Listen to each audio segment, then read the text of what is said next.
सृष्टी, खरं तर अभिनंदन तुझं अगोदर मी करते, कारण पहिल्यांदाच तू सूत्रसंचालन करते आहेस. आणि आज तुला सूत्रसंचालन देण्याचं सुद्धा कारण तेच की आज सावित्रीबाई फुले जयंती आहे आणि ज्या सावित्रीबाईंनी आपल्यासाठी शिक्षणाची दारे उघडी केलेली आहेत त्या सावित्रीबाईंना खरी आदरांजली, खरी जी आपण जे हे करणार आहोत, त्यांची पूजा करणार आहोत, ते काय आहे, त्यांनी जे कार्य केलेलं आहे आपल्यासाठी ते कार्य पुढे नेण्यासाठी आपण सुद्धा एक पाऊल पुढे आलं पाहिजे आणि आपण मुलींनी सक्षमपणे या शिक्षणाच्या क्षेत्रामध्ये स्वतःला भक्कम केलं पाहिजे. आजच्या कार्यक्रमाचे सन्माननीय व्यासपीठ, आजच्या कार्यक्रमाचे अध्यक्ष, या प्रशालेचे मुख्याध्यापक श्री देशपांडे सर, तसेच या कार्यक्रमाला प्रमुख पाहुणे म्हणून लाभलेल्या कटकेताई आणि या प्रशालेचे शालेय व्यवस्थापन समितीचे अध्यक्ष गौंडी सर आणि सर्व सहकारी शिक्षक बंधू आणि परिटमावशी आणि माझ्या प्रिय विद्यार्थी मित्र आणि मैत्रिणींनो, तर आजच्या सावित्रीबाई फुले जयंतीनिमित्त आधी मी सर्वप्रथम सर्वांना शुभेच्छा देते, मुलांनाही देते आणि मुलींनाही देते. आणि इथं समोर असलेल्या सावित्रीच्या प्रतिकात्मक ज्या सावित्री आहेत छोट्या, त्या सर्व सावित्रीमाईंना सुद्धा मी त्रिवार वंदन करते. आज 3 जानेवारी आहे.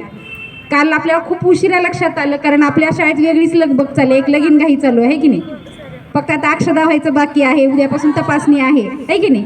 तर ती लगीन घाई थोडीशी चालू आहे आपली, तपासणीला आपल्याला सामोरं जायचं आहे. त्यामुळं थोडंसं घाईमध्ये अगदी 4च्या नंतर आपण सर्वांना नियोजन दिलं आणि अगदी 10-15 मिनिटात हे सगळं नियोजन ठरलं होतं आणि त्याप्रमाणे खूप सुंदर अशी तयारी तुम्ही केलात.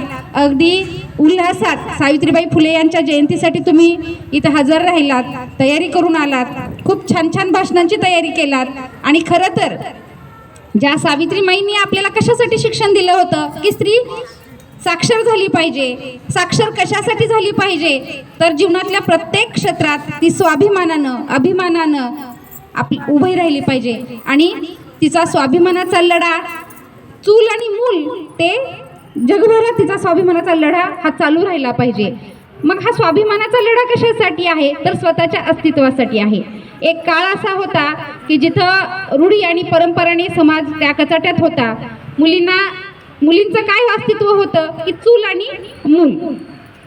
आणि मूल याच्या पलीकडे काहीच तिचं अस्तित्व नव्हतं. अगदी बालवयात ज्या थोडंसं इतिहासात पाठीमागं गेलं तर बालवयात म्हणण्यापेक्षा मूल पोटात असलं की विवाह ठरले जायचे, अगदी पोटाला कुंकू लावून विवाह ठरले जायचे.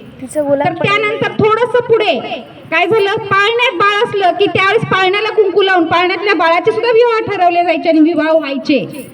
आणि त्यानंतर 3 वर्षाच्या, 4 वर्षाच्या, 7-8 वर्षाच्या मुलींचे लग्न व्हायचे आणि तेव्हापासून त्यांचा प्रवास सुरू राहायचा.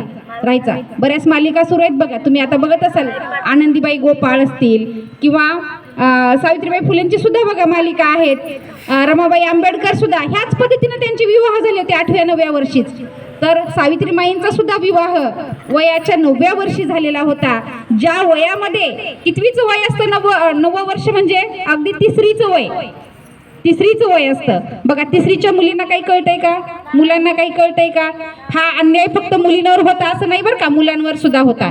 ज्या वयामध्ये खेळायचं वय होतं, परंतु अन्यायात थोडासा फरक होता. मुलांना लग्न झालं तरी सगळ्या गोष्टीचं स्वातंत्र्य होतं, खेळण्याचं स्वातंत्र्य होतं, बाहेर फिरण्याचं होतं आणि हवं ते करू शकत होते, शिकण्याचं सुद्धा स्वातंत्र्य होतं. परंतु मुली मात्र एकदा लग्नाच्या बेडीत अडकल्या की चूल आणि मूल एवढंच त्यांचं जे काही आहे ते कार्यक्षेत्र राहायचं.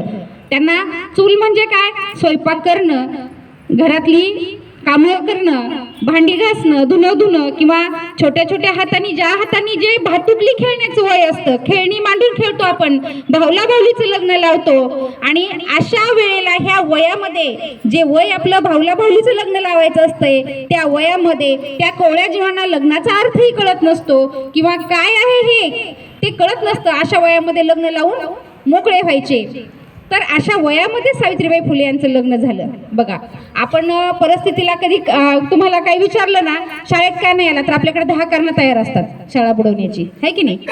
की काय सांगायचे शाळेत गेले की मॅडमला, सरला काल का आलो नव्हतो किंवा दुपारी काय निघून गेलो, याचे 10 कारणं तयार ठेवूनच तुम्ही पळून जाता किंवा शाळा बुडवता.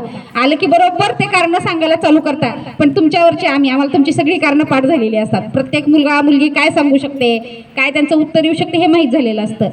सावित्रीबाईंचं सुद्धा या 9व्या वर्षी लग्न झालं होतं. त्यांना कळत नव्हतं की संसार काय आहे आणि लग्न म्हणजे काय, नवरा म्हणजे काय, बायको म्हणजे काय, आपली कर्तव्य काय आहेत, आपण या संसारात काय केलं पाहिजे हे काहीच कळत नव्हतं. जिथं भांडी मारून भातुकली मांडून खेळायचं वय होतं त्या वयामध्ये खंडोजी नेवसे पाटलांनी त्यांचं लग्न लावलं, म्हणजे त्यांच्या वडिलांनी लग्न लावलं. कारण त्यावेळेला आई वडिलांना नकोसं होतं का, असं नाही, तर त्यावेळेला ती प्रथाच होती, समाजमान्य एक प्रथाच होती. समाजामध्ये 5-6 वर्षाची मुलगी झाली की ती लग्न लावून दिलं जायचं. मग शिक्षण हे ते सगळ्या पुढच्या गोष्टी, ते तर काही गंधच नव्हता.